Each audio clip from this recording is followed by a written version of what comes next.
एक वीडियो देखी श्री निग्रहाचार्य जी महाराज। उन्होंने आज मुझे कुछ संदेश भेजा अपनी वीडियो के माध्यम से, तो मैं उनको बताना चाहता हूं कि पहले तो मैं कोई रामभद्राचार्य जी महाराज का समर्थक नहीं हूं, ना ही वो मेरे गुरु हैं। हालांकि जितने संत हैं वो सब मेरे गुरु हैं, लेकिन मैं रामानुज संप्रदाय से दीक्षित हूं। मेरा कहने का मतलब केवल ये था कि जितने भी संत समाज हैं, ये एक दूसरे की बुराई ढूंढने से अच्छा ये है सब लोग एक रहें, जिससे कि हमारे जो सनातन धर्म है, जो सनातन संस्कृति है, वो बची रहे। हमारी सनातन संस्कृति के ऊपर जो आज आघात हो रहा है, तो एक कारण ये भी है जो हम लोगों में फूट पड़ी हुई है। और निग्रहाचार्य जी, आप संत हैं, यदि मैं तो आपके सामने बहुत छोटा बालक हूं, यदि मुझसे कोई ऐसा भूल लग रही है कि हो गई है तो उसको आप क्षमा कीजिएगा। लेकिन मेरा केवल बोलने का कारण यही था कि चाहे रामभद्राचार्य हो, चाहे कोई भी संत हो, सब एक हो करके रहें, कोई अलग ना रहे, किसी में फूट ना पड़े। जितने भी संत हैं सब एक हो करके रहें और सब एक हो करके रहें। श्रीमन नारायण। अनमोल जी, आपका हमें संदेश वीडियो के माध्यम से प्राप्त हुआ। हम इस बात के लिए आपका सम्मान करते हैं कि आपकी भावना अच्छी है कि सनातन धर्म के अनुयायियों को एकजुट होना चाहिए, ताकि ये जो मिशनरी इत्यादि धर्म परिवर्तन करा रहे हैं भोले भाले लोगों का, ये नहीं हो। ये बात तो बहुत ही अच्छी है और हम इसका समर्थन भी करते हैं। किंतु आपने जो कहा कि संतों की निंदा और ये खंडन करते हैं, तो ये एकता कैसे आएगी? ये सब जो आपके बिंदु रहे, आप मुझे स्वयं बताएं, एकता किस आधार पर आएगी? एकता लाने के लिए क्या हमें अपने धर्मशास्त्रों की बलि दे देनी चाहिए? कौन से व्यक्ति धर्म परिवर्तन कर रहे हैं? इस्लाम और ईसाइयत के पास क्या बल है? वो अपने किताब में असंदिग्ध आस्था रखते हैं। आप किसी मुसलमान के पास और ईसाई के पास कुरान और बाइबल की यदि निंदा करेंगे तो फिर उसका दुष्परिणाम आपको पता है। लेकिन सनातन धर्म के जो ग्रंथ हैं, सनातन धर्म के जो अधिकारी गण हैं, जो धर्मगुरु हैं, वही सनातन धर्म के ग्रंथों पर आक्षेप करेंगे, तो एकता कहां से आएगी? आप रामानुज संप्रदाय के हैं, अत्यंत सौभाग्यशाली हैं आप। भगवान रामानुजाचार्य जी के मत में आप दीक्षित हैं, ये सौभाग्य है आपका। किंतु अब देखिए, श्री रामानुज संप्रदाय में भगवान वेदांत देशिक जी ने पांचरात्र रक्षा लिखी। पांचरात्र रक्षा में पुराणों और संहिताओं को प्रमाण मानते हुए उन्होंने उद्धरण दिए। रामभद्राचार्य जी लिखते हैं कि पुराण और संहिताओं को मैं प्रमाण नहीं मानता। तो फूट कौन डाल रहा है? हम तो भगवान वेदांत देशिक जी के मत पर चल रहे हैं और रामभद्राचार्य जी उनका विरोध कर रहे हैं। तो एकता मैं भंग कर रहा हूं या वो भंग कर रहे हैं? आप रामानुज संप्रदाय में हैं। रामानुज संप्रदाय में श्री लोकाचार्य स्वामी जी ने श्री वजन भूषण ग्रंथ लिखा और वहां पर उन्होंने भगवती सीता जी का कृपा प्रकाशनार्थ, पारतंत्र प्रकाशनार्थ, अनन्यार्थ प्रकाशनार्थ, वियोगत्रय का, आकारत्रय का सूत्रबद्ध और बाद में फिर विस्तृत वर्णन भी उत्तरकांड के प्रसंगों की संगति और श्लोक को देते हुए वर्णित किया।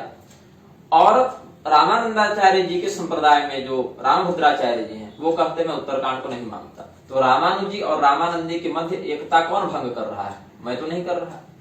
मैं तो एकता दिखाना चाह रहा हूं। और कैसे दिखाना चाह रहा हूं? लोकाचार्य स्वामी जी रामानुज संप्रदाय के अंतर्गत उत्तरकांड को प्रामाणिक मानते हैं। रामानंदाचार्य भगवान ने आनंद भाष्य में उत्तरकांड का संदर्भ दिया है, देवताधिकरण में आप देख लें ब्रह्मसूत्र के। और रामानुज और रामानंद दोनों भगवानों के मत में साम्यता भी है उत्तरकांड को लेकर, कि प्रामाणिक मानते हैं। और है भी, मानना क्या है भी। लेकिन रामभद्राचार्य जी अपने आप को विशिष्ट विद्वान दिखाने के लिए रामानुजाचार्य जी के मत का भी और स्वयं ही रामानंदाचार्य जी के मत का भी विरोध कर देते हैं। तो कल बताइए, मुझसे जब प्रश्न करेंगे लोग या आपसे ही करेंगे कि रामभद्राचार्य जी को आप सही मानते हैं कि रामानंदाचार्य जी को सही मानते हैं, अथवा रामानुजी संप्रदाय में जो लोकाचार्य स्वामी जी ने लिखा उसको सही मानते हैं कि रामानंदी के अंतर्गत रामभद्राचार्य जी जो कह रहे हैं सो सही मानते हैं, तो आप दोनों को तो सही मान नहीं सकते ना। एक अप्रामाणिक कहते हैं और एक प्रामाणिक कहते हैं, तो स्वतः विरोध हो जाएगा ना। कोई विरोध द्वेष भाव से थोड़े हम कर रहे हैं। एक पुराण और संहिताओं का मर्दन करते हैं, एक उत्तरकांड को प्रामाणिक नहीं मानते, दूसरी ओर सभी आचार्य एक मत से इन बातों को प्रामाणिक मानते हैं। वल्लभाचार्य जी अपने भाष्य में लिखते हैं, कर्षयंत शरीरस्थम, जो गीता जी के भाष्य में उन्होंने इसका किया है, शंभु का आदिवत, शंभु का उन्होंने उदाहरण दिया और शास्त्रीय तपस्या में, और रामभद्राचार्य जी कहते हैं शंभु वध हुआ ही नहीं। तो वल्लभाचार्य जी के मत और रामभद्राचार्य जी के मत के अनुयायियों में एकता बन पाएगी? कभी नहीं बन पाएगी। रामभद्राचार्य अकेले सभी शास्त्रों का खंडन करते जा रहे हैं धीरे धीरे मनमानी व्याख्या के आधार पर, तो बाकी लोगों में एकता तो वो भंग कर रहे हैं ना। मैं तो बाकी आचार्यों के मत का अनुसरण करके बता रहा हूं। यहां तक कि हमने रामभद्राचार्य के खंडन में स्वयं रामानंदाचार्य जी के ग्रंथों से प्रमाण दे दिया। अपने से तो हम कुछ नया बनाकर नहीं कह रहे। तो धर्म गुरुओं को क्या चाहिए? एकता बनाने के लिए धर्म शास्त्रों का एकत्व प्रतिपादित करें, है ना। अब कहिएगा आप कि द्रौपदी का चिरहरण होता है तो होने दो, लेकिन पांडवों को प्रतिक्रिया नहीं देनी चाहिए, महाभारत नहीं होना चाहिए, इससे कौरव पांडव में एकता भंग हुई। एकता कभी थी ही नहीं जो भंग होगी। दो ही पक्ष हैं, धर्म शास्त्रों की प्रामाणिकता, धर्म शास्त्रों का विहिंसन। जो व्यक्ति धर्म शास्त्रों के प्रति आस्था नहीं रखता वही ना जाकर मिशनरी में क्रिश्चियन बन रहा है। धर्म गुरुओं को धर्म शास्त्रों के प्रति आस्था जगानी पड़ेगी ना। शंकराचार्य जी ने पाणिनि व्याकरण का गला घोंट दिया, ये मैंने तो नहीं कहा, रामभद्राचार्य जी ने कहा। तुम्हारी माता नरक का द्वार नहीं थी क्या? इस बात को पूर्वापर प्रसंग को जाने बिना रामभद्राचार्य जी ने शंकराचार्य जी के विरुद्ध कहा। रामानुजाचार्य जी की प्रतिमा के अनावरण में रामभद्राचार्य जी ने उन पर कटाक्ष किया। तो आचार्यों का विरोध पूर्व के टीकाकारों को अशिक्षित और गधा तो उन्होंने कहा।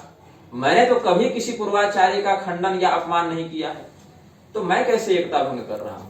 एकता वो भंग कर रहे हैं और आपको इस बात का संज्ञान उनके प्रति रखना चाहिए था। मैंने सभी पूर्वाचार्यों का सम्मान किया है और अपने ग्रंथों में आप देखें, मेरे द्वारा जो महावाक्यों का निवृत्ति भाष्य लिखा गया है उसमें मैंने सभी आचार्यों का समादर किया है। मंगलाचरण में आप देख लें। तो मैं यह आपको स्पष्ट कर दूं, धर्म परिवर्तन वह व्यक्ति करता है जो अपने धर्म शास्त्रों के प्रति आस्था नहीं रखता अथवा भ्रमित हो जाता है। धर्म गुरुओं का कर्तव्य है कि आस्था धर्म शास्त्रों के प्रति स्थापित करें, न कि अन्य आचार्यों को गाली देते हुए अपने प्रति करें। रामभद्राचार्य वही कर रहे हैं। पूर्व के आचार्यों को, ग्रंथकारों को अशिक्षित, गधा, गला घोंटने वाला, वैमनस्य फैलाने वाला कह देते हैं और लोगों को लगता है बड़े ज्ञानी हैं, जबकि सत्य यह है कि अपने ही संप्रदाय के ग्रंथों का इन्होंने ठीक से अध्ययन नहीं किया है। अब इन्होंने तो क्या कह दिया? रामभद्राचार्य ने कह दिया शंकराचार्य जी ने पाणिनि व्याकरण का गला घोंट दिया, जबकि ये स्वयं सोमवत प्रियदर्शन में वती के स्थान पर वतु प्रत्यय लगाते हैं और आक्षेप शंकराचार्य पर कर रहे हैं। इन्होंने वल्लभाचार्य जी के द्वारा शंभु वध का जो उदाहरण दिया गया उसको भी इन्होंने प्रमाणित कह दिया, अशिक्षित और गधा भी कह दिया पूर्व के टीकाकारों को। और इससे क्या होगा? पूर्वाचार्यों के प्रति लोगों के मन में अश्रद्धा होगी, इनके प्रति श्रद्धा जग जाएगी। अब जब इनके प्रति श्रद्धा जगेगी तो ये क्या कह देंगे? उत्तरकांड नकली है, जबकि भगवान रामानंदाचार्य जी ने उत्तरकांड से प्रमाण दिया, लोकाचार्य स्वामी जी ने उत्तरकांड से प्रमाण दिया, वेदांत देशिक स्वामी जी महाराज पांचरात्र रक्षा में पुराण और संहिताओं को प्रमाण मानते हैं। भगवान रामानंदाचार्य जी भी पुराण और संहिताओं को समन्वयाधिकरण में प्रमाणित मानते हैं। तो पूर्वाचार्य के प्रति इन्होंने अश्रद्धा उत्पन्न कर दी और अपने प्रति श्रद्धा जगाई भी, तो धर्मशास्त्रों को नकली और मिलावटी बताने के लिए। तो अंततः एक पीढ़ी के बाद जाकर व्यक्ति धर्म परिवर्तन ही तो करेगा, क्या करेगा? तो धर्म परिवर्तन मैं नहीं करवा रहा है, ये करवा रहे हैं।